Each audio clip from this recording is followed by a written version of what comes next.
You were like bent over for the last like 2 minutes. I was like, yeah, baby.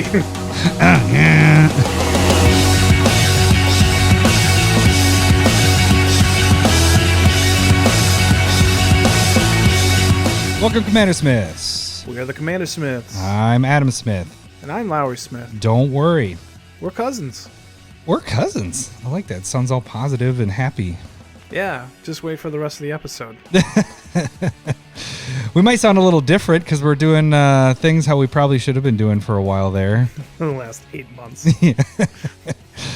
So Lowery's recorded on his end. I'm recording on mine, and we're going to mash them together. Sweet. I hope it's not as much work. It might be more work for you. We'll see. We'll see. No, I think it'll just take a little bit of loading. That's all. And then once I get together, then the upload and all that. So then, now that we're going to sound beautiful, or Lowery's voice should say, because normally my voice normally sounds good. Yeah. No, it's just because normally yours is the one coming through Zoom and whatever, and then it doesn't. Yeah. Now it's going to sound beautiful. Then we got to do some video. That's what's coming next, right? YouTube. I mean, sure. I'm just going to stay in my robe like I normally do. Anyways, this is episode 141. What do we have in store today? Because we talked a lot last week. Well, I think that's the point of what podcasts do. And we are going to talk about reserve list specs, what we missed out on last week. And so we each kind of picked 10 reserve list specs, and that's mostly what we're going to be. That is the meat and potatoes of the episode. I think we now. need to clarify that it shouldn't be meat and potatoes. It should be beer and pizza. I'm pretty sure you're the one that always says meat and potatoes. Yeah, so everybody says meat and potatoes, and I don't. I like the meat. Oh, cut that up. I can't. Oh, I'll cut it up for myself. The potatoes I could leave, so let's do pizza and beer. I like that. It's the beer and pizza. Look, we both have gout. Let's be responsible about this and call it chicken and broccoli. Gross. Broccoli? Jesus. Gross. I cannot. Broccoli, I didn't know I'm on a podcast with a child. Disgusting. I can't. Those, nope. Olives, black olives, green olives, all that stuff. Just keep going. Yeah. I want to learn everything that I can say that would make you go gross. Well, all the potatoes except for French fries and potato chips. Those are good. I can dig those. Like red russet, like the little potatoes that are just like you just pop them in your mouth. No, Lowery. I'm pretty sure just nobody's ever made, like, you and nobody has ever made you good potatoes. They're not good. It's just my taste buds say gross, and I'm sorry. I apologize. I disappoint you. The screen. They were also continuing with Stump the Smith Savant, which is Lowery, and we got some rules with it this time. So we're gonna add a point system. And we can also, you guys can play along at home, like I said before, but the point system won't work necessarily as well that way. And then we have one more thing called one spec to rule them all. So we'll go over that once we get to that, but it's a new little segment that we're testing out here. I made some openers for it, so we better like it because I spent like the last hour and a half doing all this shit. And it'd be funny if this is the only time we do it, like, nah, that kind of sucked. We're done with it. But that didn't work. Yeah, so let's see. 141 already said that. Do we want to hit our tag stuff, or do you want to hear my story about my camper? I haven't told you the story about the camper yet, but I sold it. Didn't you? Yeah, you told. Not on the air, I told you on Friday. You posted on Discord.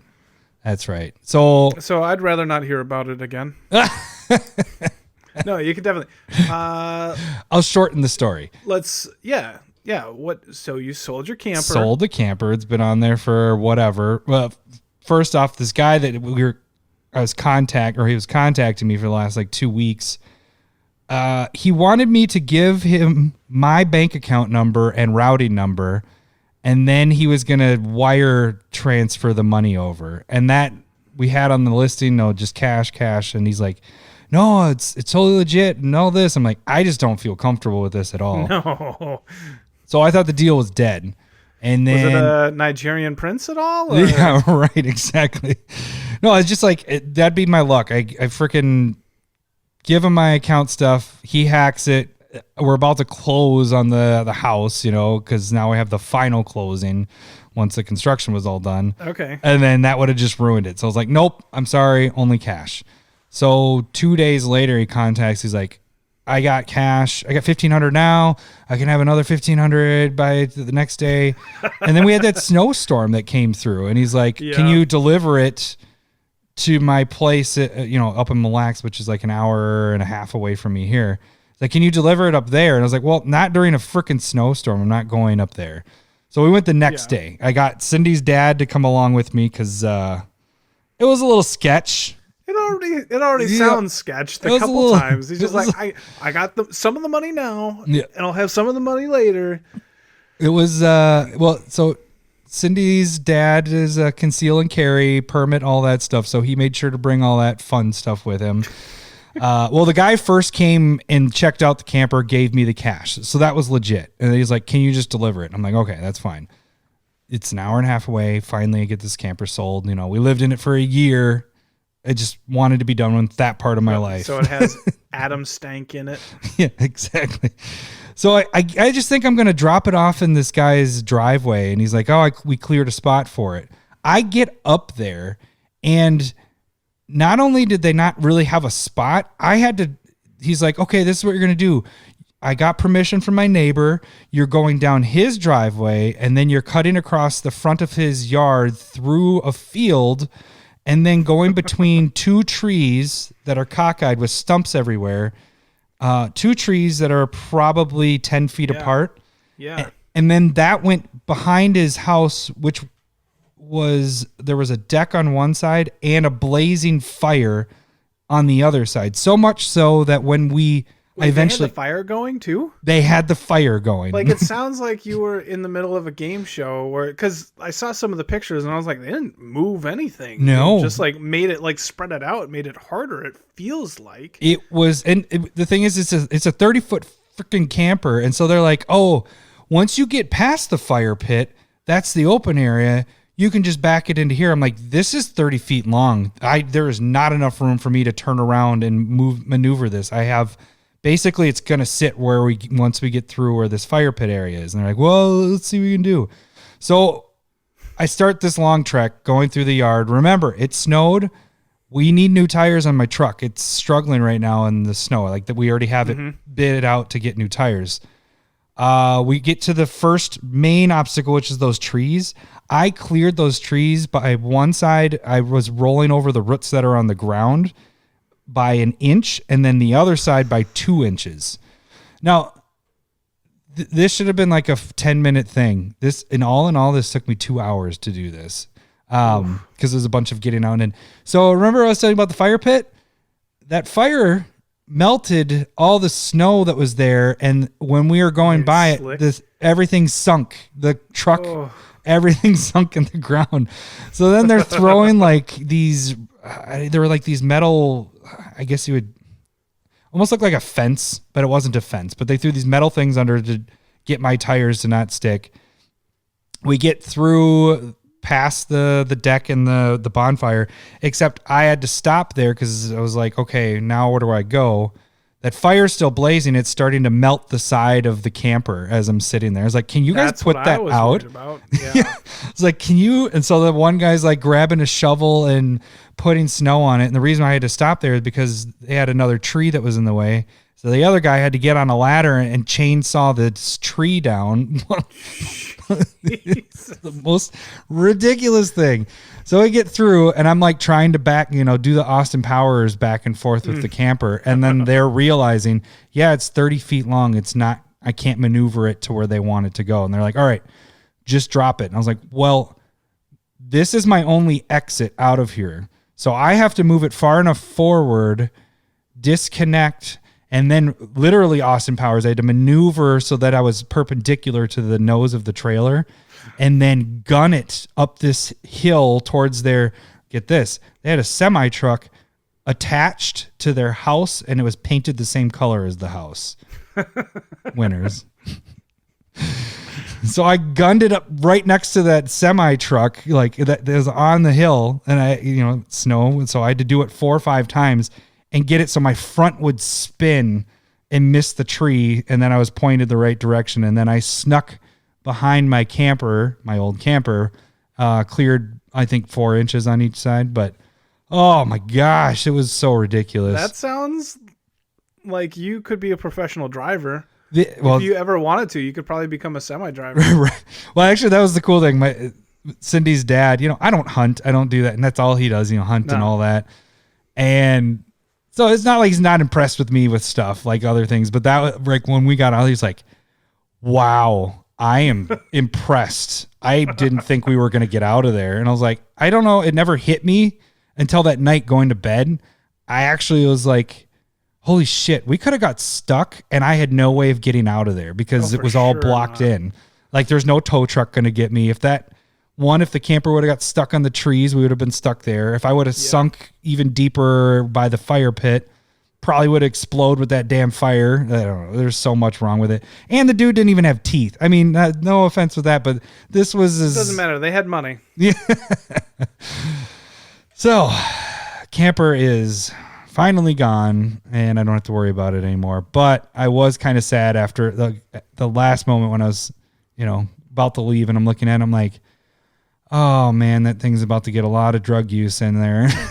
And this is probably where this thing is going to deteriorate and end its life. It's never coming back out of here. There's no way they're getting it out of there. It's stuck there. Probably. Well, they probably don't even have a truck that's going to be able to pull it. That's why they had you drop it off. Oh, You want to hear one of the guy's great ideas? So there was 4 of us. And he's like, do you think that we can like get it on our shoulders and move it? What? I was like, are you kidding? I was like, nope, no, that's not. It's like, this is 30 feet long. There's get it on your shoulders. Yeah. He said, just get under it and we move it ourselves. And I was like, no, like what? Oh, come on, guy. Not guy from our. That guy. Yeah. Anyways, what'd you do last week? How was your week, Lau? Oh, it was okay. I mean, I was good. As long as it wasn't doing what you were doing, I'm good. Oh, did you guys get out with the snow and go sledding at all or anything like that? You guys got a good amount of snow too. It's almost all. Not as much as you guys. I had a little bit of work this weekend. And then you got some cards though. I saw your mailbag today. That was pretty sweet. Got a bunch of cards showing up because I'm not buying boxes, so I'm buying the singles. Buying the singles, getting what I want. Nice. So. Oh, okay. So let's get into this. Nice. I can see how long we've been going for it. I know. So you don't have to guess. 13 and a half minutes. Yeah. Not bad. Not bad. Okay. So we have 2 new patrons this week. Nice. Let's see. Ben Weber, I think, or Weber? I'd say Weber. And Sean, I don't know if this is his last name, but it's Bittick. Bittick?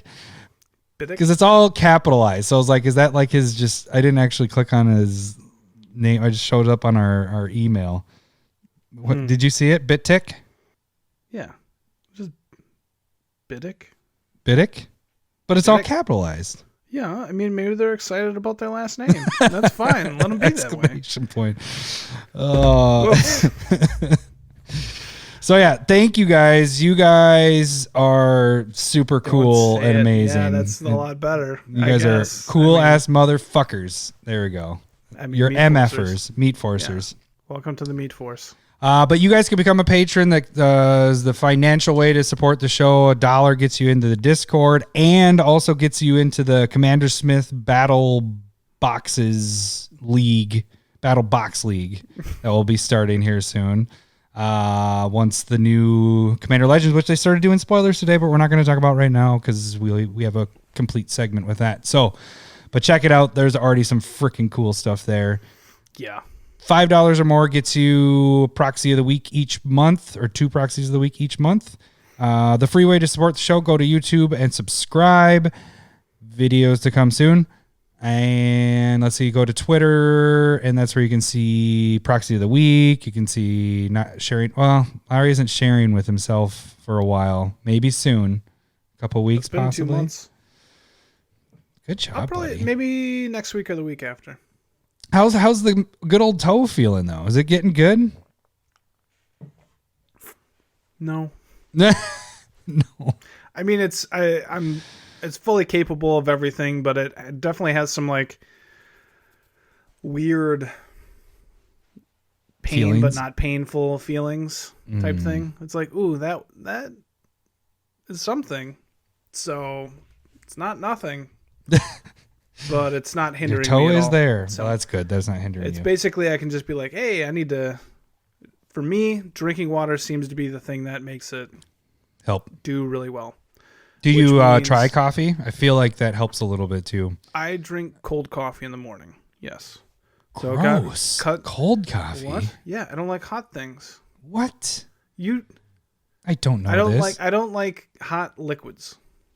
So I do not weird. like them. No. Do not like them, Sam. I am. Not liking mashed potatoes is weird. Totally normal. Me not enjoying really hot liquids is just a So preference. weird. It's Gross. what I don't like. I'd much rather have a cold coffee. I'm not a big fan of tea. I like cold to, medium liquids. The more you know. I want the little. Ring. Yeah, I don't know what the problem here is. What are you sitting back and going like, oh, Lowery doesn't like this hot liquid? What like Coffee. Like that's the main thing to have coffee. The only time I can have, I'll do like the frappes where they're ice in them. But coffee's got to be good. warm. No, it doesn't. No, it either has to be hot or cold. You're just crazy. Crazy. All right. Gmail is where you guys can directly email us you can also do that when you're on Twitter. DM us. But you can also, if you don't have Twitter, that's where you can send us messages and all that fun stuff. All right. So let's get onto the episode. Do we want to start off with stumping you, Lowery? Yeah. Give it a All go. right. You want to hear the opener? Here we go. It's time for everyone's favorite game show, Stump the Smith Savant. You like it? You did very well there. I'm impressed.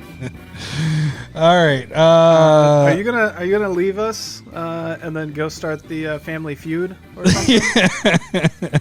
Take over for Drew Carey at The Price Is Right? Oh no, you just be the opener voice. Who I don't know any of those exactly. names. I didn't. I had to close the door because I was embarrassed. I didn't want Cindy to hear me do that part. That's a smart move. Yeah. I agree. I'm embarrassed just listening to it. So. You want to hear it again? Ready? It's time for everyone's favorite game show, Stump the Smith Savant. Yeah, no, it's getting better. Okay, so we have changed we're doing a point system now. So every card, Lowery starts off with 100 points. And every clue that I give to Lowery, he loses 10 points. Every wrong guess, everything that Lowery is going to ask is going to be a yes or a no answer. If I give him a no answer, that in my eyes is a wrong guess. Or, him guessing the card, that's -5 points. So that's basically the gist of the game. And we're going to see if Lowery can get the card here. Oh boy. Sound good? Here's my background music. I'm going to have this as running so he See how doesn't... this goes.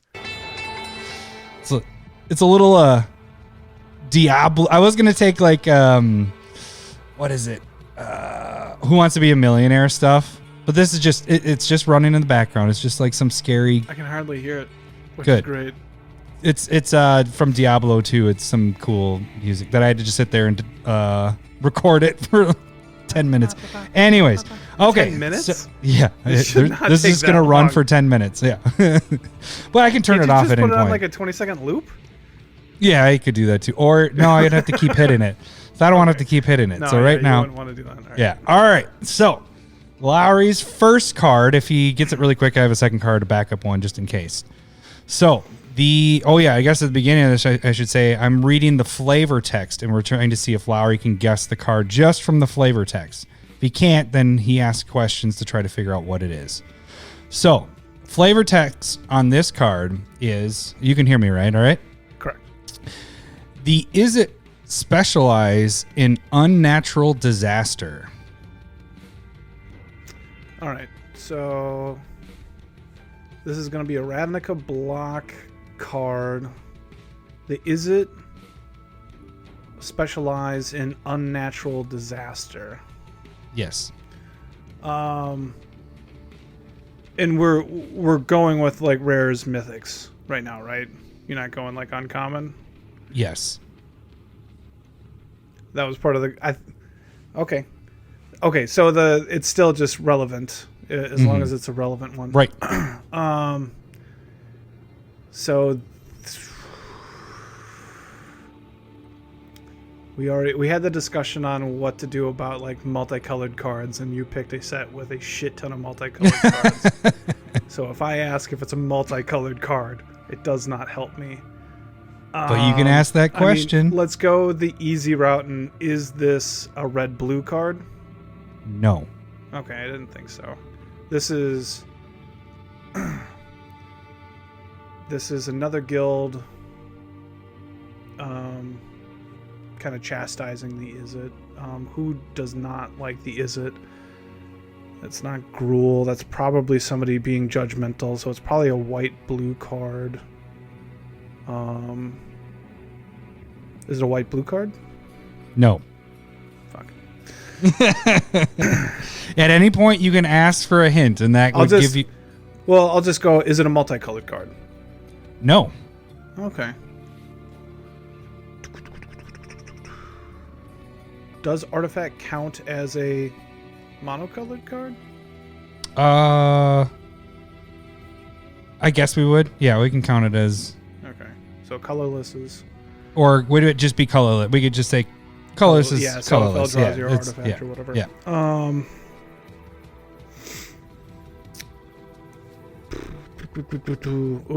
I can give you a freebie. Is it... It's not a freebie. You're going to take away 10 points. Yeah. Okay. Give me what you want. Well, I won't give you a hint. I was just going to give you a... Well, yeah, I guess we got hints to give away. So, what do you want? The color? No, I want the type. The type. Okay. The type of card. It is an instant. Oh man, no! I totally have an idea of what this is. I've read this flavor text before.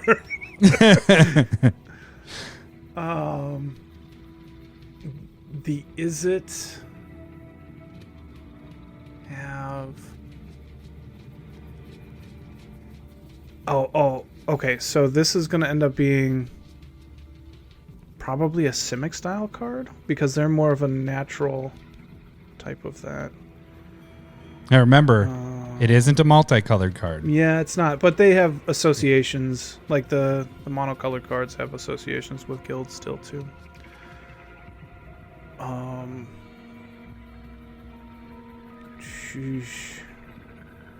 Sheesh. I'm kind of blanking on rares and mythics. It's kind of weird too, because I was asking you the questions before, like, if I say, is it a Ravnica block? Before, like, does that count as... What? Hey, I'll give you one here. Right, I'm going to give you, this is a freebie. This isn't, it has another printing that has different flavor text.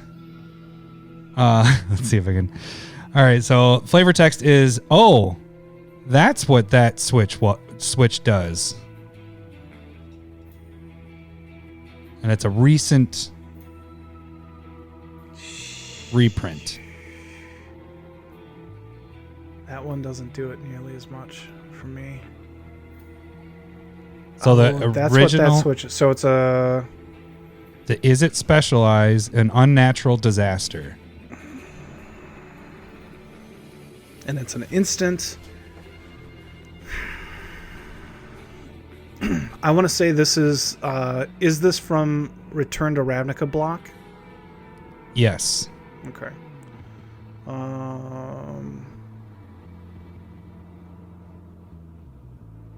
So this is that's what that switch does. And it's instant and it's monocolored.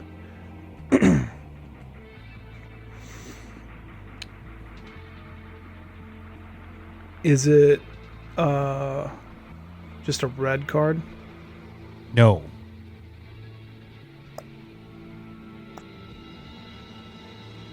Is it Do you want me to give you? Is it just a blue card?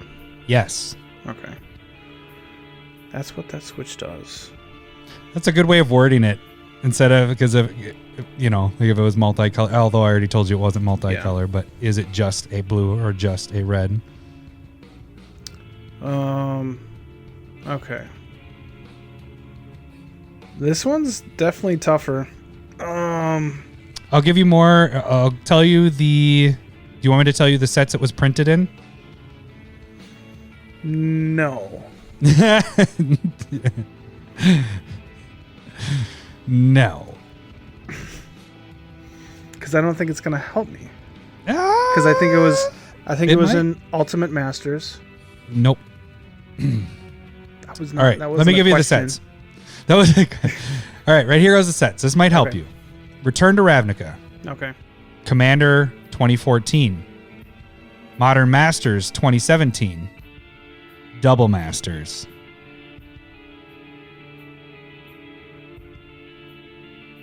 And this is a rare or mythic? Yes. It's one of your favorites. I have a lot of favorite cards. That See, you said that this bed wasn't going to last that long. My bed is gone. Is that 10 minutes? No. It was like 8. I'm hoping that it doesn't last that long. Okay, so it's one of my favorites. Sarcastically said. A blue. Oh, god damn it. Cyclops Rift. Yeah! That's stupid. That's not one of my favorites. Time for everyone's favorite game show, Stump the Smith Savant. Wow. I'm sure a lot of people beat me on that one. Okay, so officially I gave you 2 clues. I mean, I kind of gave you a little bit more, but I officially gave you 2 clues. Take away 3, so it's... You want 3 off of that? But then you guessed 4 wrong answers, so that's 20, 30, 40. 50? Yeah, 50 out of 100. Yikes.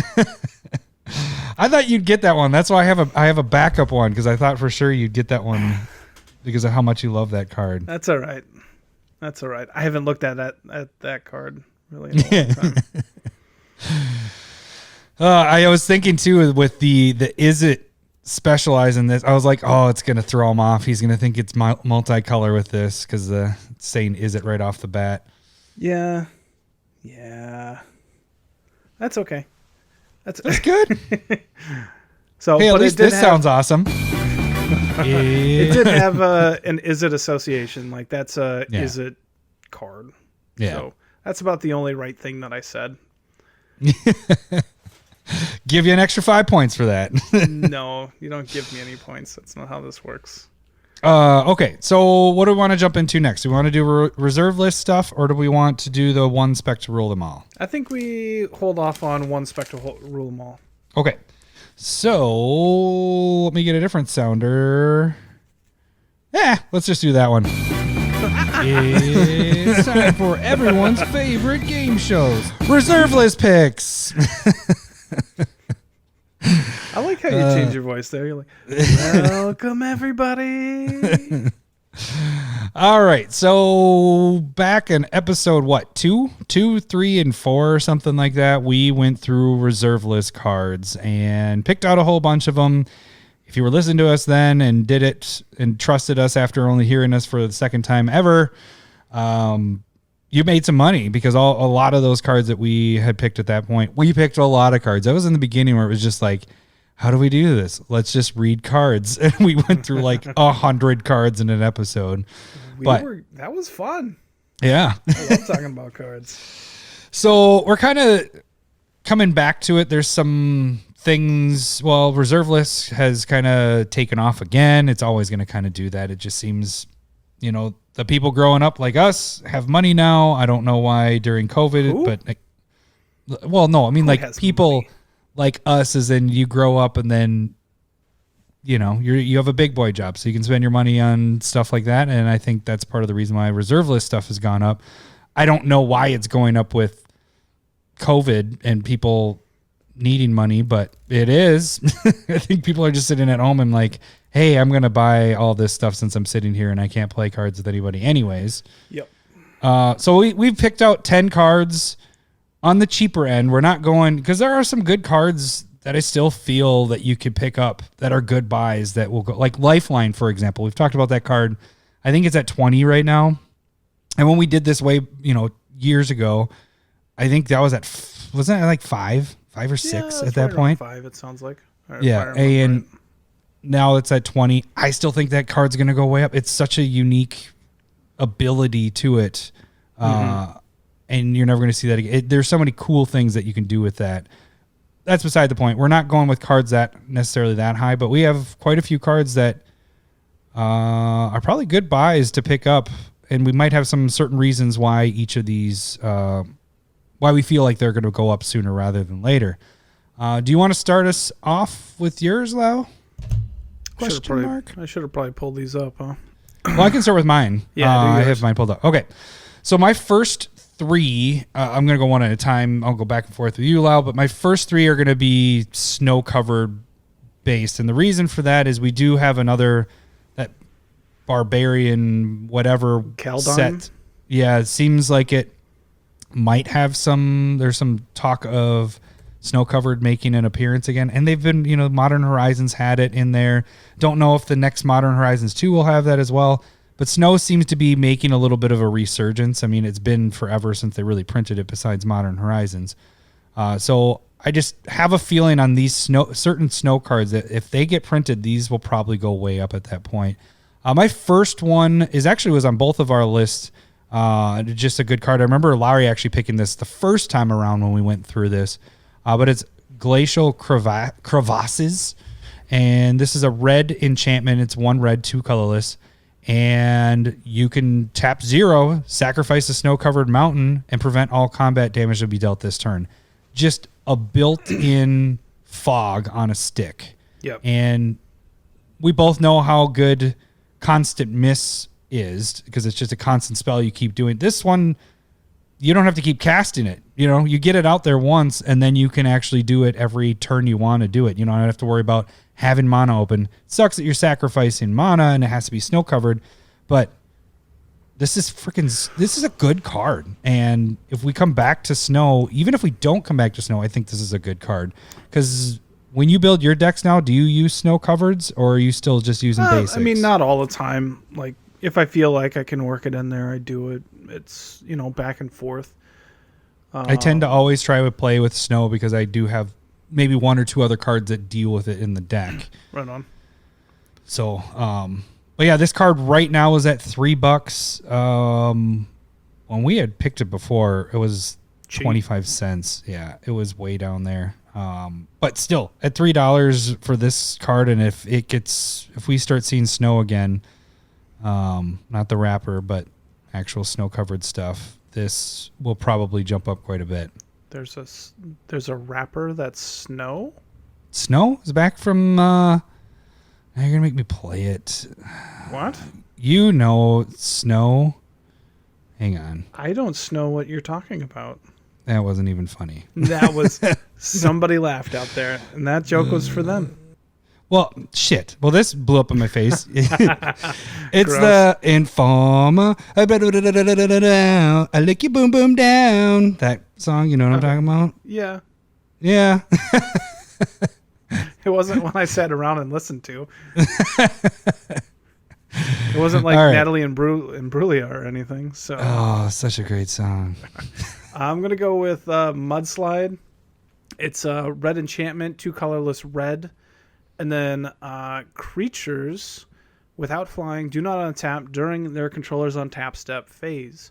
At the end of his or her upkeep, each player may pay an additional 2 per creature to untap a creature without flying he or she controls. So I like this in like flying decks for sure, and it's just not picked up at all.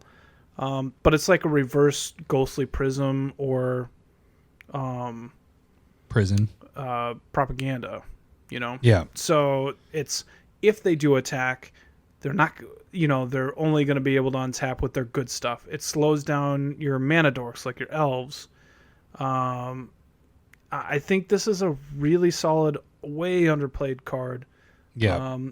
I want to put this into Gadrak because there's a lot more flyers that do the attacking there. That's a good idea. Yeah. Hinders everybody else too. Yeah. What's its price at right now?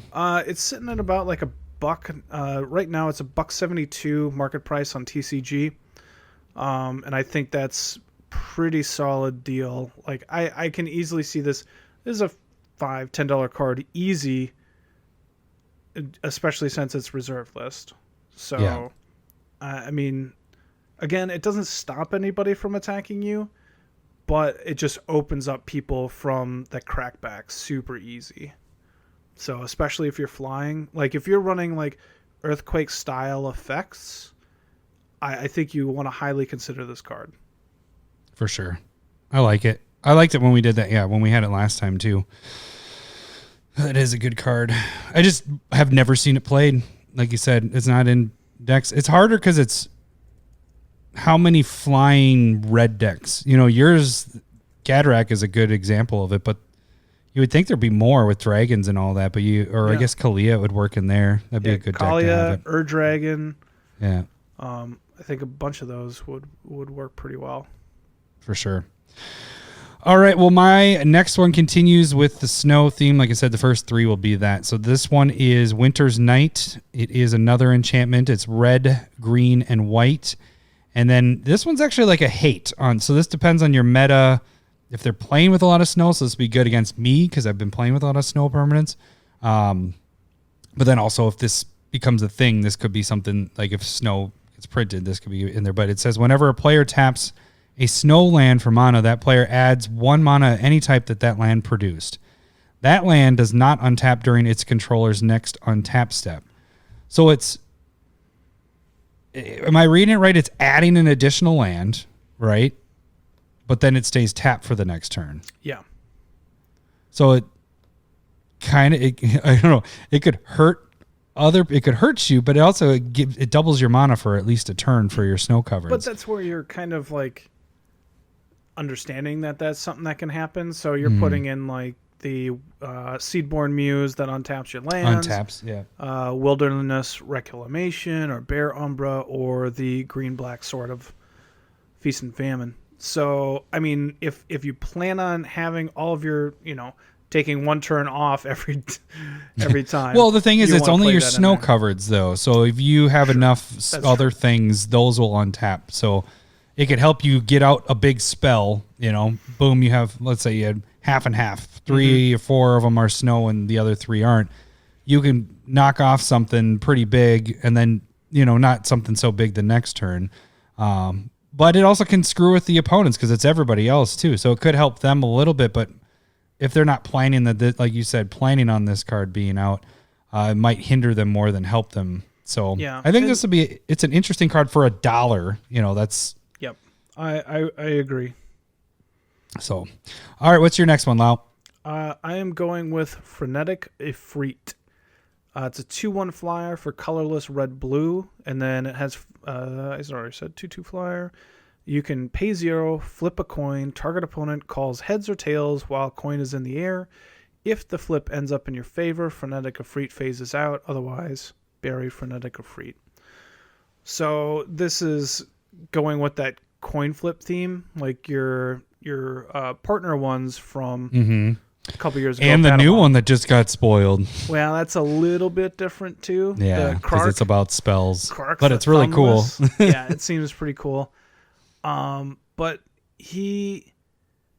I think just having it be a coin flip, it's totally on theme. And if they do another one, I think this card spiked up over $10 when the Battle Bond coin flippers came out. Mm-hmm.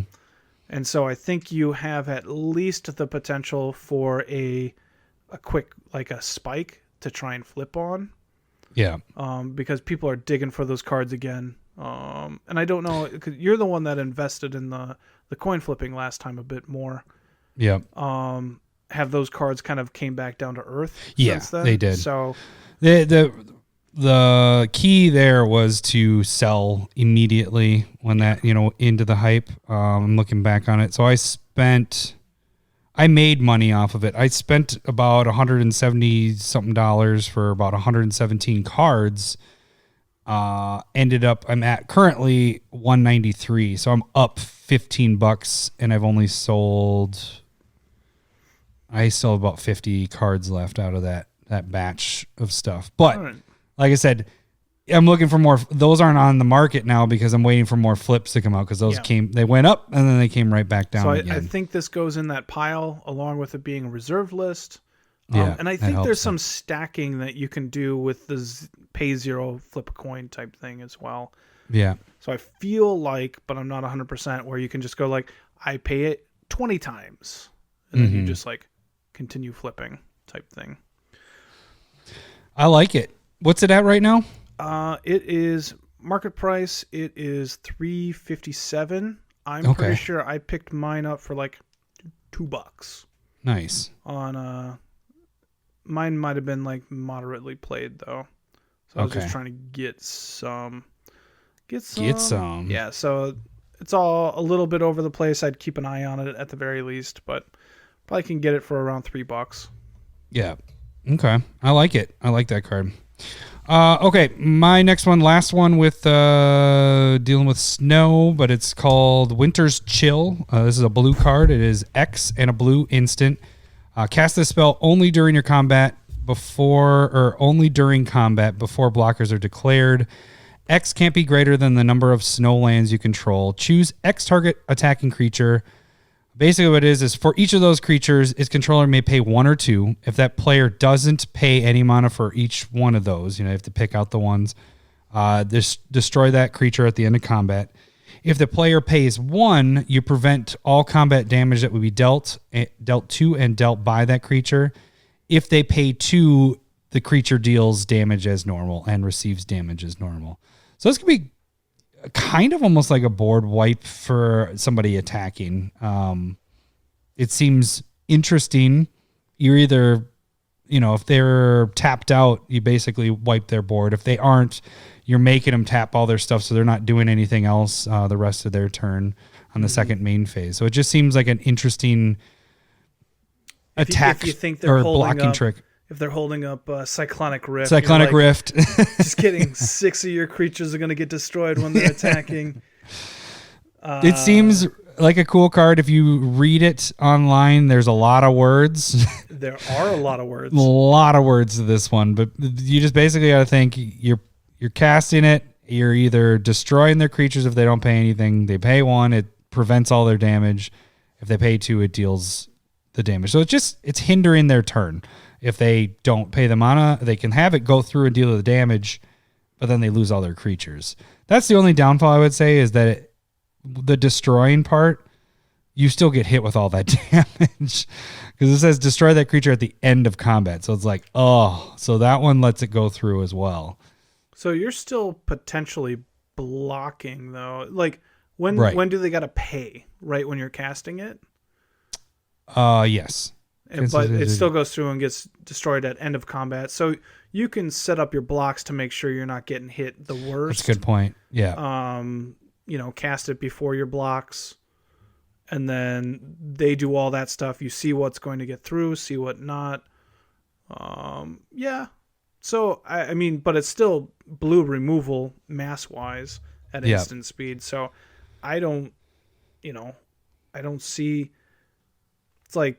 that settle the wreckage a little bit. Yep, it's a little more mana intense. Well, I guess it might not be though either. Right, you might only want to choose like 2 or 3 of them. You're like, well, that one, you're all tapped out, so those are all dead at the end of combat. So like, it kind of depends. I did consider this card for Calamax and like being able to double it, and just being able to choose more cards for less. But the problem ended up being like I need more draw on the deck, so it didn't quite work. And this one's sitting at about $1, or you can get it on TCG for cheaper. I typically it's hard with the reserve list stuff. I don't know where you sit with this, Larry. You said you got some moderate played stuff, and when you have the reserve list stuff, I don't think that matters as much. If you can try to get the light play and near mint, that's what I always do. But I think with reserve list stuff is the only part where I'm like, I'll go lower than light play, because they're not printing these cards anymore, and it's a lot harder to find. There's a bigger price jump once you go from light play to moderate play. I think also the thing to think about a little bit is if you're getting expensive reserve list cards, absolutely go light played. Don't go near mint, because I would say there's a better chance that it's a fake. If it's a brand spanking new card, I would question it highly if it's a reserved list card, high expensive. Yeah, because they've had to keep that in near mint condition for 30 plus years. 30 years. And if it's high, if it's a duel that has never been touched, you're like, well, did you find it in the attic somewhere? Or, this looks like fresh ink. What is going on here? So that's just how I've kind of. Was that your tummy? Did you hear that? Yeah, that was so. It was like. That's all right. Somebody's hungry. No, it's gassy. I got a werewolf in my tummy. Yeah. And your mic totally picked that up. Like, it doesn't even matter about mine. Can't wait to keep that in there. So that is what I would say. Yep. All right. What's your next one? Dominating Licid. Now it's a cat. Yeah. Dominating Licid. I do like this card. Colorless blue. It is a 1/1, but then you get to. Oh wait, sorry. It is colorless blue 1/1, and then you can pay colorless blue, tap it, and then you can turn Dominating Licid into an enchant creature that reads. Gain control of enchanted creature. Instead of any other type of permanent, move Dominating Licid onto another creature. You may pay blue to end this effect. That's pretty sweet. So you just basically can jump around, take the best creature that's on the board. And if you want that effect to end... you hit blue and he turns back to a 1/1 and jumps back over to your side. Yep. And then you can still pay the colorless blue, tap it to redo it later on as well. So, because it's been in play... Summoning Sickness does not take effect except for that first turn. If somebody goes to like, I want my commander back, so I'm going to remove that. You're like, pay a blue. You killed your own creature. So I think it's a highly underplayed card, and I think it's there's a little bit of mana intensity there, but I think the reusability is nice. The one to take off the ability is pretty nice. Yeah. Like that isn't 3 isn't bad to keep stealing whatever else is, people are going to be like, I don't want to play my really good creature because you're just going to steal it. You're going to hinder the board as well. Yeah, baby. And so market price normal, this is looking at like 318 on TCG. Really? I thought I was just seeing it for like, but I'm seeing a light play for like 64 cents. Yeah. Moderate play, 98 cents. I don't think that top one is ideal, like actual real. Well, they're adding in the shipping, so it's really like almost $1.50 or something like that. Doing that. Yeah. But that's why you buy all 3 of them, because you buy the 3 copies there and then you get past that. Yeah. So I think it's a sweet card. Yeah, I dig it. All right, my next one. This one kind of plays into the deck that I'm building. Who brought this up? Somebody brought. Was it from our Discord or was it on Twitter? But it's Nature's Wrath. So this one kind of fits really well with the Daryl deck, and you brought this to my attention. I don't remember who posted it before, but it's 2 green and 4 colors for an enchantment. At the beginning of your upkeep, sacrifice it unless you pay a green. But then the ability. This is why it's kind of nice with the Daryl deck. But it's whenever a player puts an island or a blue permanent onto the battlefield, that player sacrifices an island or a blue permanent. Whenever a player puts a swamp or a black permanent on the battlefield, that player sacrifices a swamp or a black permanent. So the cool thing with the Daryl deck is you have this out and you're giving them, at the beginning of your upkeep, 3 black zombies. Well, if they don't have anything black to sacrifice, they got to sacrifice those 3 zombies. You draw 3 cards off of that. So that's even outside of the Daryl deck, this seems like a pretty good hindrance of other players on the board. Blue and black, kind of a dick card. Yeah. Kind of a dick card, but it seems like it could do some damage. And again, this is a buck or under right now for this card. Mm-hmm. You're going to get people pissed at you, but I think it's sweet. Yeah, and I think being so, I don't know if it's narrow or not, but like it's very powerful. And so, is it cumulative upkeep green or just upkeep green? Just upkeep 1 green. Yeah, that's not bad. Yeah, that's pretty easy. So I think if you can make people have swamps or islands, I think that would also be kind of like a different thing too. But the only problem is it would affect you as well. It affects you, yeah. Because I was going to say you could do the Urborg. Is it a sacrifice or destroy? It is a sacrifice. Yeah. So, but I think with cards like this, back in the day, it used to be always just like they didn't do a lot of 2 color. Like normally, it's hating on 1 color. I like that it's hitting blue and black. Yeah. So this won't feel like really a dead card, especially if you're playing in the Daryl deck. It's an alive card no matter what there. But in any other deck, as long as you're not playing blue or black, this is going to hit somebody, it's going to hinder 1 or 2, maybe all the players on the board, just enough where they get pissed and they're like, I want you to play Blood Moon instead of this card. Because Blood Moon pisses people off. Blood Moon sucks. Yeah, that's good. So, but yeah, a buck right now. I don't know how many copies. I'll look at that. But yeah, what's your next card? So I'm going to go with Unfulfilled Desires. What is that love one? This card. It's colorless, blue-black enchantment. You can pay 1 colorless, pay a life, draw a card, then discard a card. This is super good. And it's sitting at like $1.69. Let's actually look at the market price. So $2.89 market price, but you can get it for like $2. And the card is bonkers. It's really, really good. This is better than Phyrexian Arena, which is like a $10 card. What is this one again? Sorry, I got to type it up now. It's I really want to see it. Unfulfilled Desires. This is probably this was my biggest one. Like I was like, this is for sure something that goes up. The card is really, really good, especially if you are graveyard centered. But even if you're not, it cycles through any card you don't need. And oftentimes it draws me multiple per turn. Mm-hmm. But I'm definitely putting it in graveyard centric decks. So like this is in my Kenrith deck to be able to get like those big creatures from my hand into the graveyard and then just reanimate them for much cheaper. This is with the new like Teferi's knowledge enchantment, like that's draw 2, discard 1. Mm-hmm.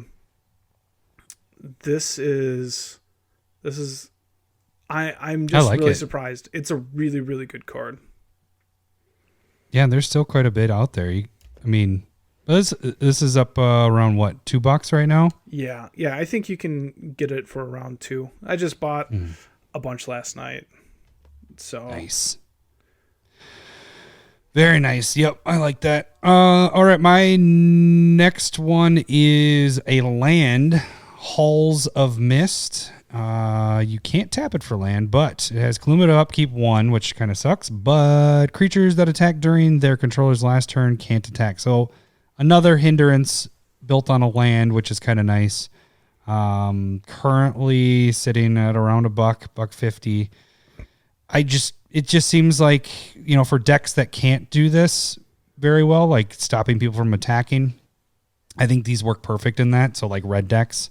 I was thinking about, I don't know. I still got to think if I want to put this in, but I think it helps any of those just decks that don't have the Ghostly Prison propaganda ability where you're trying to make it so people don't attack you. This can help with that a little bit, but it does everybody. So doesn't matter if they're attacking you or attacking somebody else. It switches off.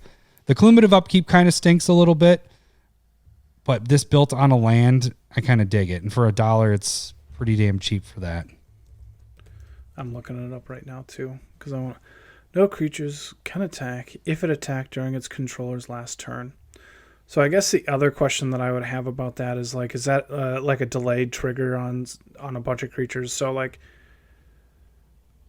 you're saying if I had played it and now it's like recognizing which creatures attacked that turn even before it was in play type of thing? Or even if you attack with it one turn and then the next turn you don't pay the upkeep so it goes away, are you still not able to like attack the next turn? So that would be, I don't know the rules on it enough, and I haven't thought about the card enough. But I think it's, I was thinking like, oh, maybe I can put this in Muldrotha. Let it sit around for a while so people can't attack me as often, and then I can just like bring it back and forth from the graveyard as I wish. I think. Let's see. I think it's going. Yeah. For me, I think if it's gone, they can attack again. I'm not. They don't gain that ability of not being able to attack. So if you get rid of it, then you can attack. Yeah. So it's more of like a static ability of recognizing, did you attack last turn? Then you can't this turn. Right. Instead of a delayed trigger of you attack last turn, so you cannot. Yeah, I think the way it would read. Well, and this is the older card too, but I was just looking on Gatherer to see if they had it. The player. Yeah, so it just... yeah.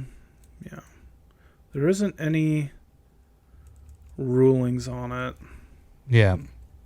So it's probably super obvious, and I don't know.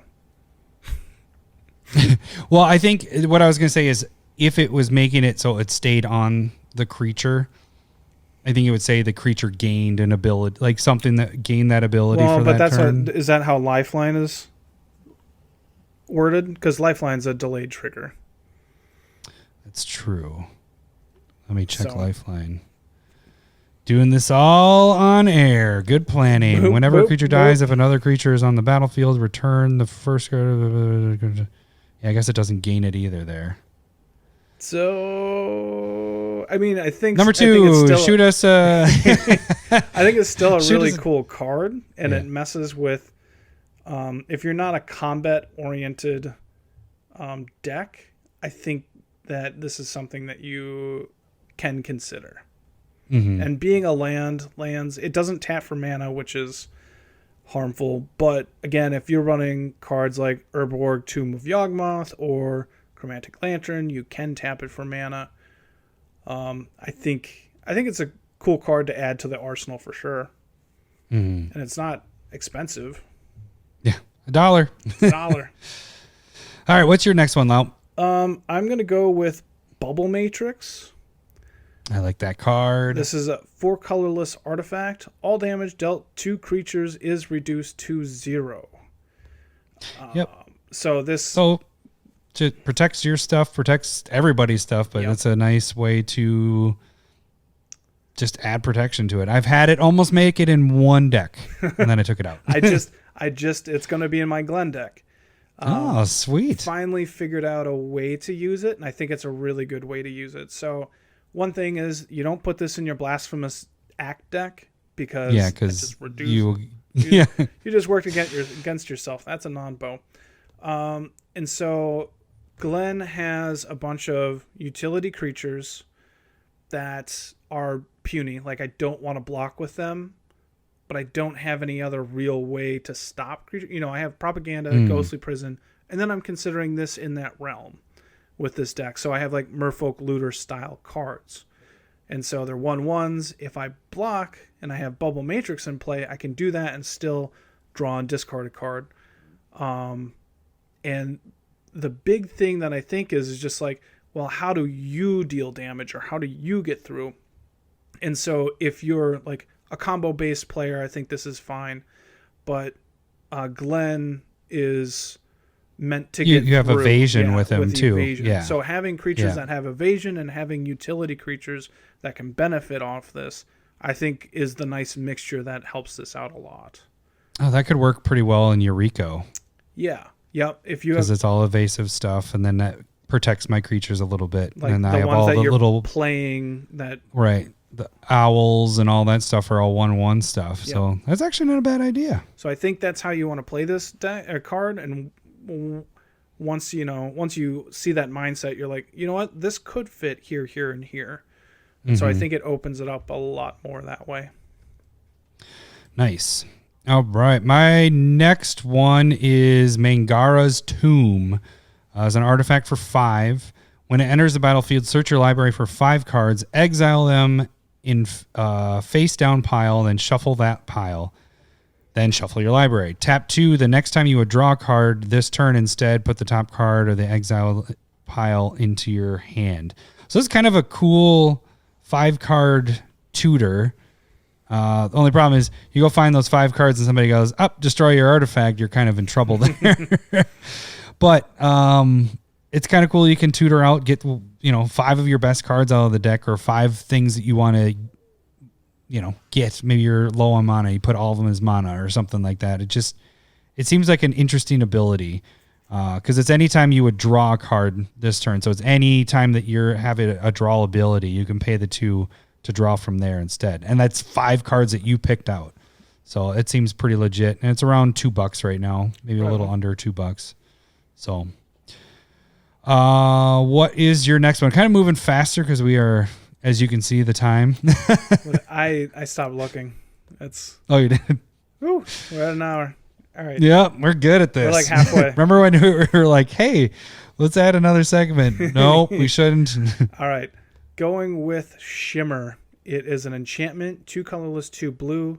When you play Shimmer, choose a land type. All lands of the chosen type gain phasing. Yeah. And so it's pretty sweet. It's good at hindrance. It's another one of those delay, like hurting whatever player you wanted to do, or players, might hit the most players, and you don't completely get them out of the game unless they're monocolored. Yeah. But you're hurting their turn by having their stuff phase out. I think this also hits fetchable lands. Oh, really? Of chosen type. And so if you're saying forest, it would hit all types of forests. I think. But you mean fetchable, not the fetches though. No, fetchable. Yeah, duels. I was like that. So not not like. Yeah, I agree. Okay. I think it would hit those as well. But yeah, the nice thing I like about this type of hate card, rather than like something like Nature's Wrath, the one that blue and black, like this is, it comes into play and you get to choose. So it's a bit more never flexible. A dead card. Yeah. Yeah. And I do like it in that regard. So the card right now is sitting at market price $338. And I picked up a few of these when we did this last time. I was delayed at buying it because you mentioned this one. This one is a good card. And did it have a spike recently? Because wasn't it cheaper than that before? I think there's some movement on a bunch of cards, so I don't know. There's a couple on my list that I did consider that have gone up since we even started talking about this like 3 weeks ago. So it's kind of like, whoop, missed the boat a little bit. Yeah, this one at one point did spike up to $8 and now is down to that three range. So I like this. I think that also means there's some good potential for it to go up again. Oh, for sure. Yeah. So I think it could get a lot higher than just because it had that little spike there. I think it's well to go up again. Because people like playing the screwing with people's cards, and this one's cool. Like you said, you get to choose what land type, and it could hit multiple players, or maybe you're just picking on one player. Well, and the other thing to think about too is like it's land removal, but not totally. So it's keeping people out. It's like turn skipping for land, like playing spells. And so I think it's a lot better than like an Armageddon style card. They're still getting the land. So you just got to wait a little bit more. And if you play it right, you're the one that's getting ahead rather than... Because it's hitting all of them on their turn. It isn't on your upkeep. It's all on their stuff. Yeah. So they're... Well, it can hit yours, but more than likely you're not choosing yours. Yeah. Hopefully you're not choosing Island. Okay, my next one is a Bauble. It's Lodestone Bauble. It's a 0-drop artifact. You can tap 1, sacrifice it, put up to 4 target basic land cards from a player's graveyard on top of their library in any order. That player draws a card at the beginning of the next turn's upkeep. So it's a way to bring back your land, or maybe somebody is looking to draw and they have land in their graveyard and you're like, I know what your next 4 draws are going to be, and you just throw that on there. Yeah. It could be a way to screw somebody over late game when they're not looking for land at that point, because most likely you can throw those fetches on there. But probably most of the time you're going to be using this is I think getting your stuff back. The biggest issue I have with it is it has to be basic lands. Yeah. Oh, that's a good point. Yeah, you can't do the fetches. So that's the rough part. So like that is a little bit. If you're in a mill deck and you don't want to mill that person, maybe you're like, well, for a couple turns you're just drawing basic lands. Mm-hmm. I think this is more like just the free artifact style card, and those cards tend to be decent. So this easily goes into an Urza Master Artificer or whatever, High Lord Artificer, High Lord. So I think it definitely goes in that kind of a deck for easy mana. Yeah, and this one is currently around 250. So it's a little more than. I mean, each one of mine is gonna be a little higher because I'm going from the bottom up. So this one's a little more expensive. The basic, you're right. That basic land part does bring it down a little bit, but if you have a deck where you're dealing with sacrificing stuff and doing that or discarding, that might not be too bad. Like a Get Rog monster deck would probably work with this one. Well, I mean, reverse what I was saying earlier. Like, do you put this with an Armageddon style deck where you're like, pay 4 destroy Armageddon and then pay 1, sack it, put 4 basics on top of my library, so I know I'm drawing for the next couple turns. Who plays Armageddons? Come on. Kalia players? Oh. Drumbly. He has enough artifacts in there. Like, that's generally how Armageddon's used, is you have enough artifacts that it doesn't matter. Yeah. So. All right, what's your next one, Lau? Going with Urborg Justice, which was definitely one we were high on last time as well. Yep. This is Swamp instant. Target opponent. Hold on, let me read the updated text.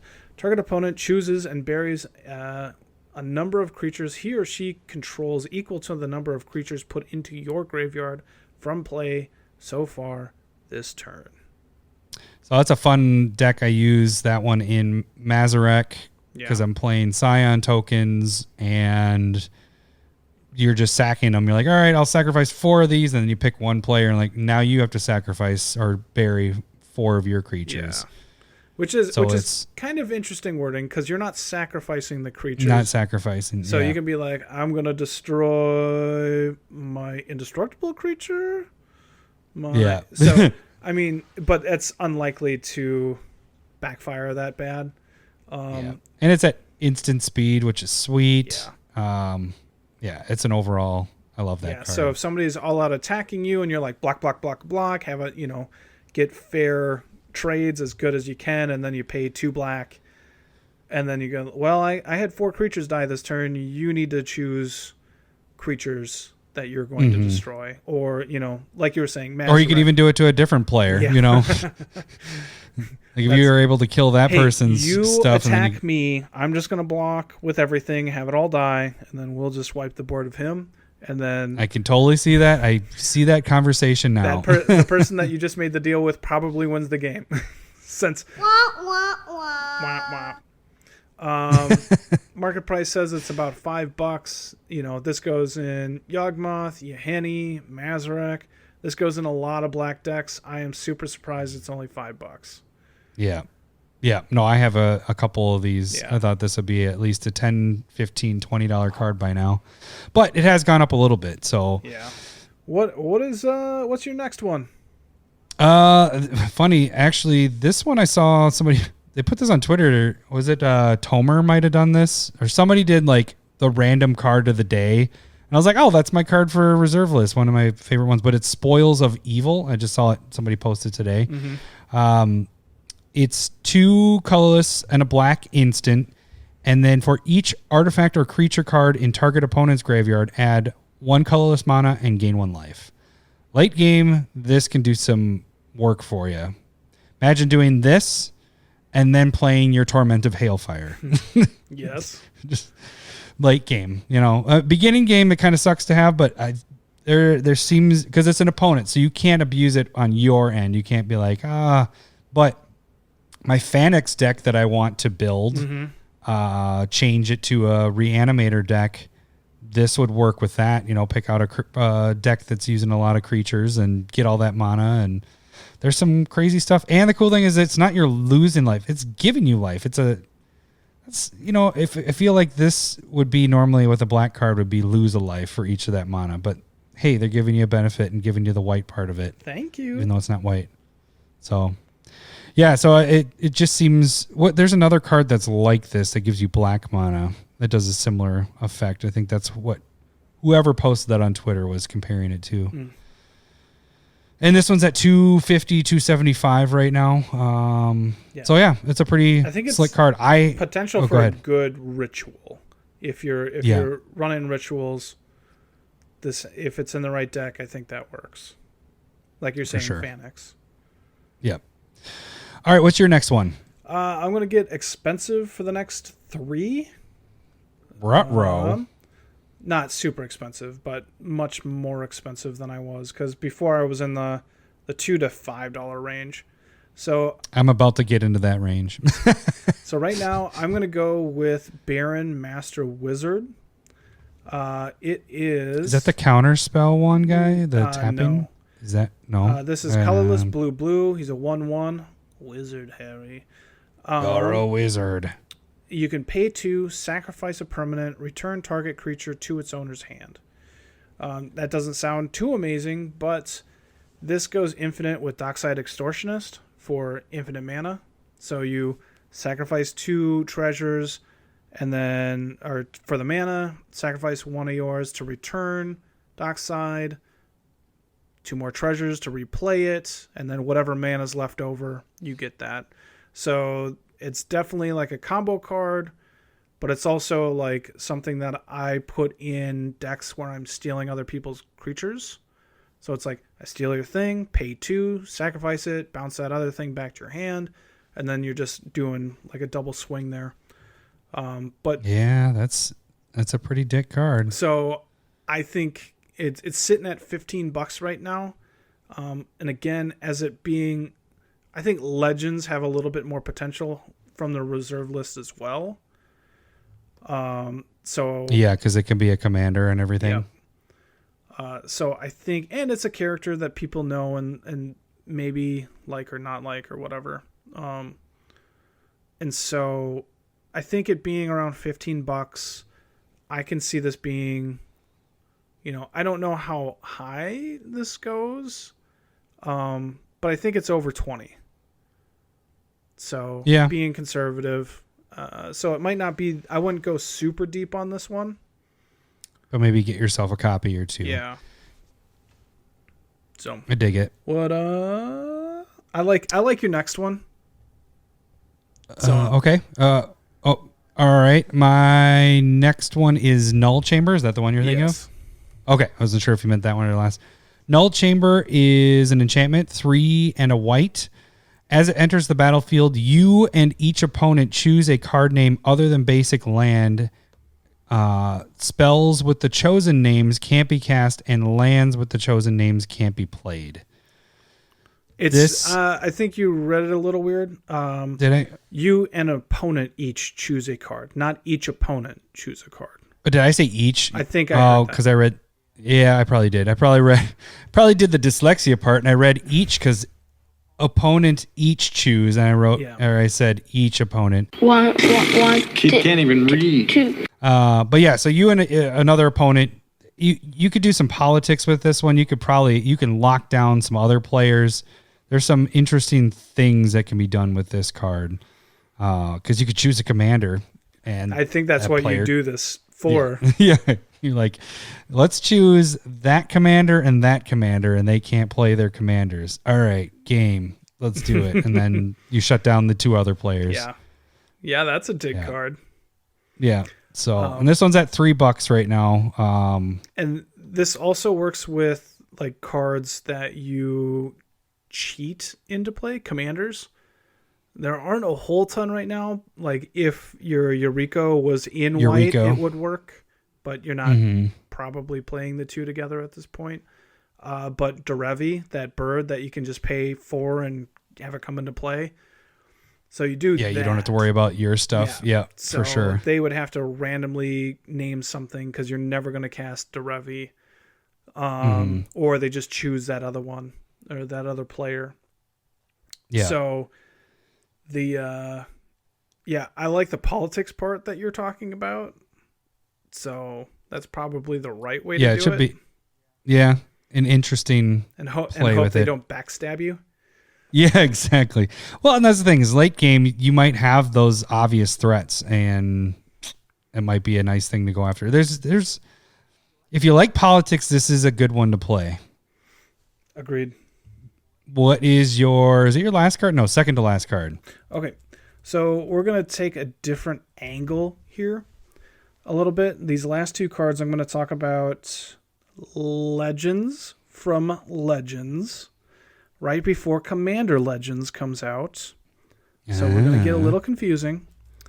But this first one, I'm going to go with Tetsuo Umezawa. And it's red, black, blue. It's a 3/3. And then you can pay red, black, blue. Red, black, black, blue. Tap it. Destroy target tapped creature or target blocking creature. And it cannot be the target of enchant creature spells. So this card is running at $170. Pick them all up. How do you spell his first name? Tetsuo. You killed my joke. Don't spend that kind of money. But you have an idea with this one. I think the angle is to go and buy expensive Legend cards in Italian. This is something that, I think some of the reserve list cards are going nuts. This allows you to get the cards and it's a Legend. They're not going to reprint it. It's kind of like a famous character.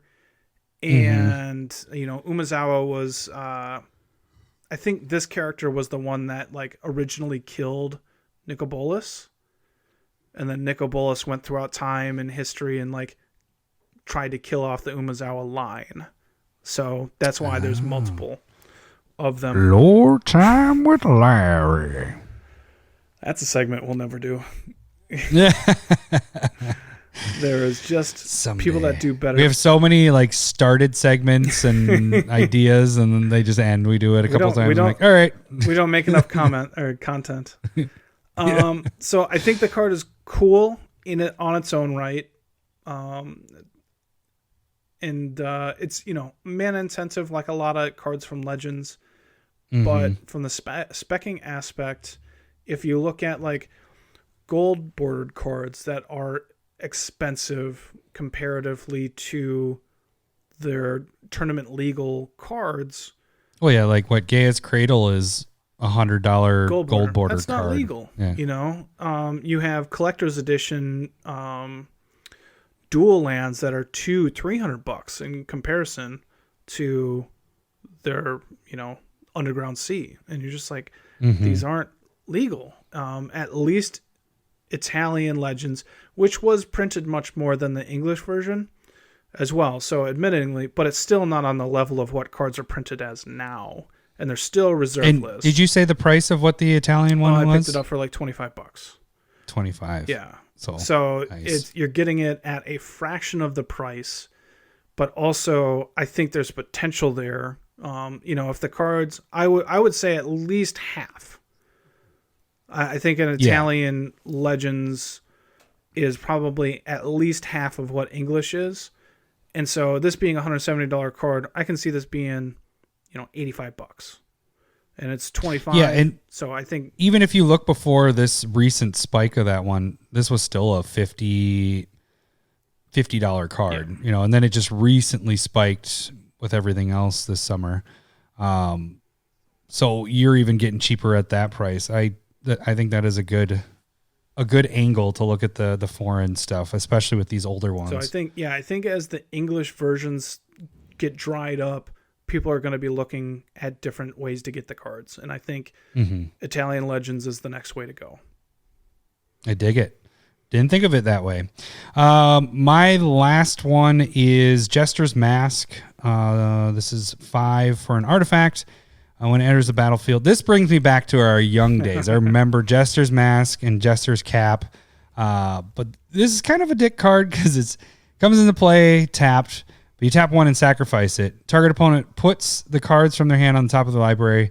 Search that player's library for that many cards, and that player puts those cards in their hand and then shuffles the library. So you just give them a shit hand, basically, is what happens here. Like, you don't need land? How about a mitt full of land and nothing else? It sucks because it kind of makes somebody not really have fun anymore if they don't have any way to play anything else or do anything else. Yeah. But it's a good card. I don't play with it. You can say that it's a little bit expensive. For the 5, you're saying? 5 to come out. And it comes into play tapped. Yeah. It's a $4 card at the moment. But I remember this card being played all the time, like in Standard. Like, this was the card that they put on the face of Scry, like under... Yeah. What is this originally from? I remember playing with this card when we were kids. I do remember giving... It was always, well, let me see your hand. All right, here's all the land. It was always given land. But then, you play it for a while and you're like, well, I don't know. You just don't have fun with that part. But it's a good card. It's a good way to screw one of your whoever's being the biggest dick at the table. Okay, well, here is an idea. Like, is this the... what's the card that you take over a player's turn? Oh, their turn. Oh, it's from Mind Slave. Scars of Mirrodin. Is it Mind Slave? Mindslaver. Mindslave, yeah. So Slaver. Is this the more mean version? Because you can't do it every turn, but you totally screw up their hand, and then like if you just Academy Ruins this back to the top of your deck. So like, is this on that level? Is it just like awful to play against, but you can just slowly take over everybody's hand? Yeah, we got to sacrifice it. But that's Academy of Ruins puts it back on top. Yeah, I guess. I guess what you're saying. It's Mindslaver lock and then Jester's Mask lock. Is that what you're doing? Like, that sounds awful. If you really want to win the game and be the biggest dick at the table, it's a card to have in your arsenal. I mean, in your toolbox. I own it. I don't ever put it in a deck because I'm not a dick. But if you do like to be a dick or somebody just needs to be taught a lesson and they just need to not have fun for a while and sit with lands in their hand, this is the card to play. $4, not bad. I could see this maybe. It's on the rise, actually. It's been constantly going up. It's doubled in price over the last couple months, so it's creeping, making its way up. What's your last card, Lowery? Last card's going to be with the same idea of Italian legends. This is Rasputin Dreamweaver. Again, it's a legend, 4 colorless white-blue. English version sitting at about $112. It is, like I said, 4 colorless blue-white. It's a 4/1, and when it comes into play, put 7 counters on Rasputin when brought into play. You may remove a counter or prevent 1 damage to Rasputin or 1 colorless mana to your mana pool. This ability is played as an interrupt. Put 1 counter on Rasputin during your upkeep if he started the turn untapped.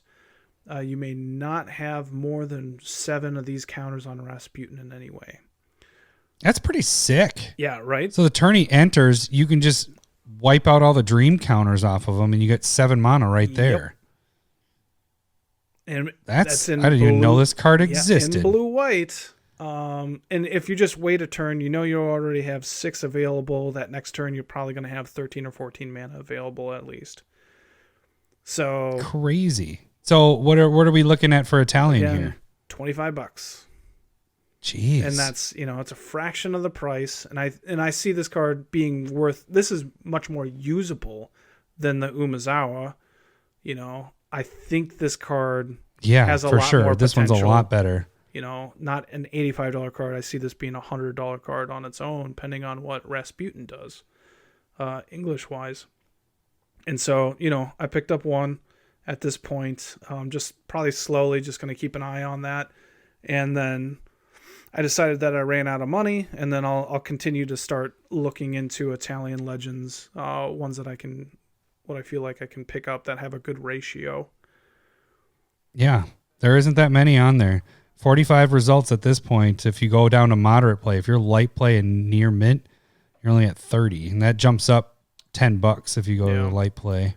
And this goes infinite mana with Eldrazi Displacer, the one that you pay 3 colorless and then it blinks a creature.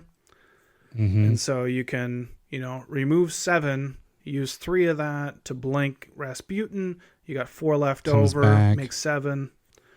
Do it again. It goes also very well with like Deadeye Navigator. Doesn't go infinite unless you got infinite blue, but if you got infinite blue, then you already have infinite mana. So the card is quite good. Yeah, I like it. I might have to pick that up, Lowery. Good call. I like it. So I think that one has some potential. And just in general, I would say go and check out Italian Legends, because I think there's some good potential there. Smith Specs of the week, guys. That was Where are we at? We're at like an hour and a half already, right? Yeah. Do you want to close? Let's do our. I got this. It'll be really quick. Well, I'm just doing these. I gotta do it because I made these damn buttons, so I have to use them now because I can't wait another week. All right, so you got to decide on which one you like best. All right, so this is our one spec to rule them all. So which opener do you like best? Ready? In the common tongue, it says one spec to rule them all. One spec to find them. One spec to bring them all. And in the darkness, find them. Okay. So is that one or the much shorter version? One spec to rule them all.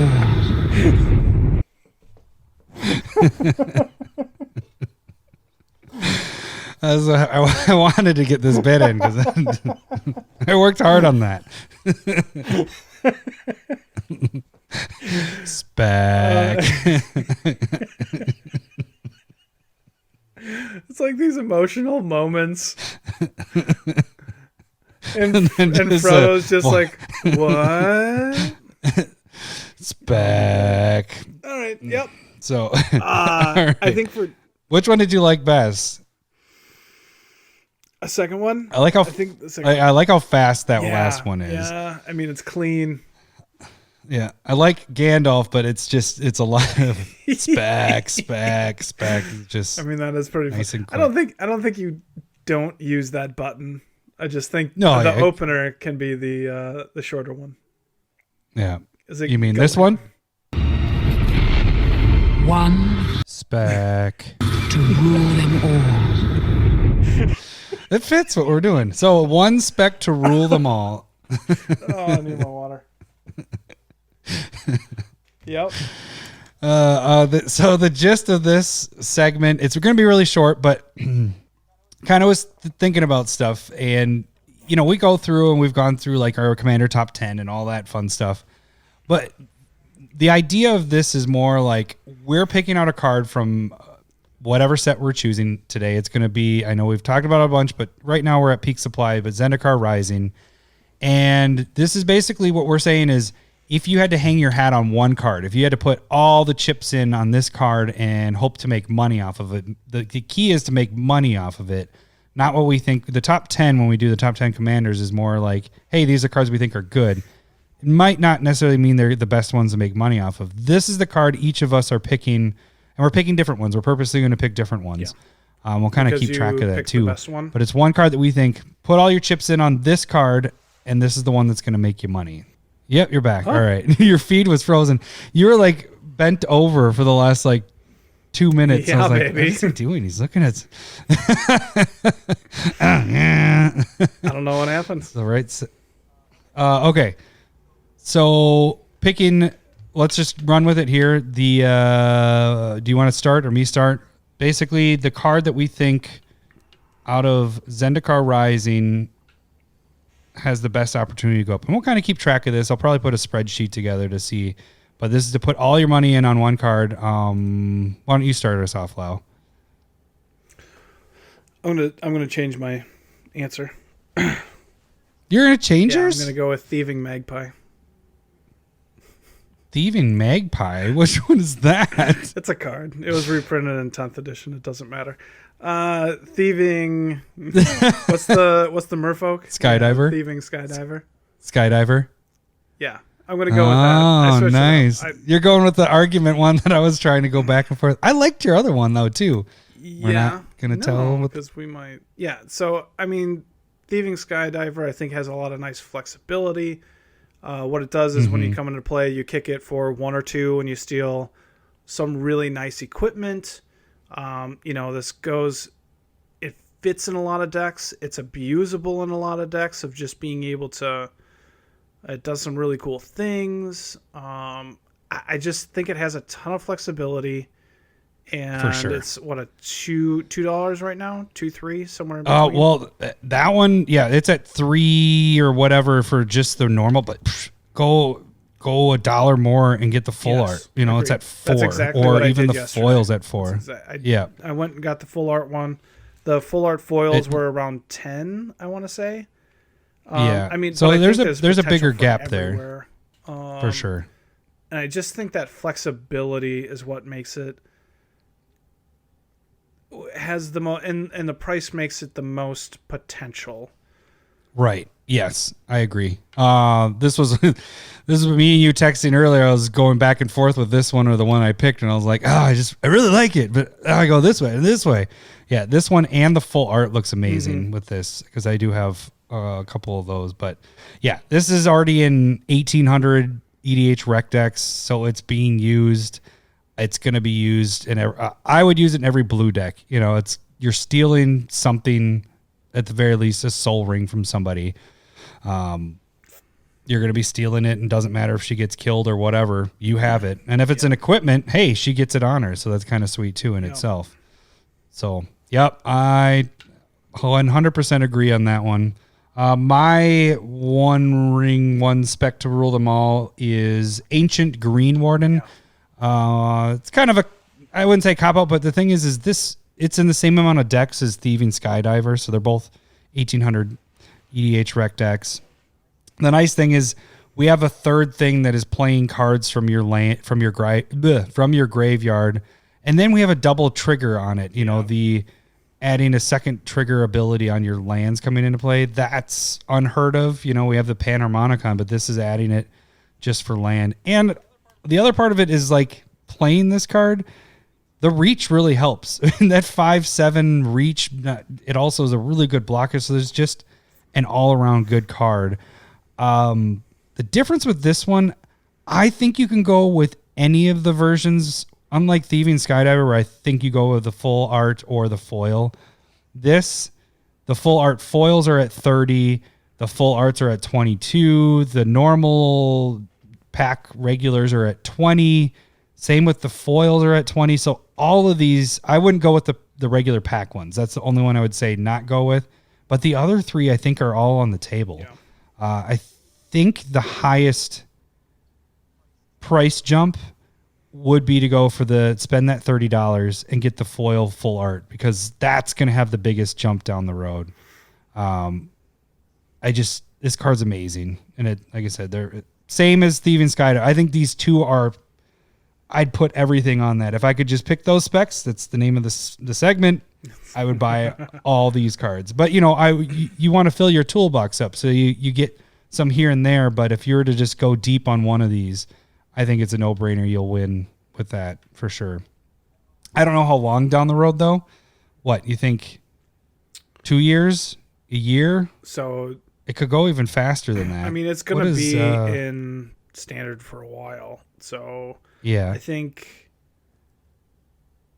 Thieving Skydiver probably takes a dip at rotation, and I think Green Warden is one that will be one of them that starts going up that summer before it rotates.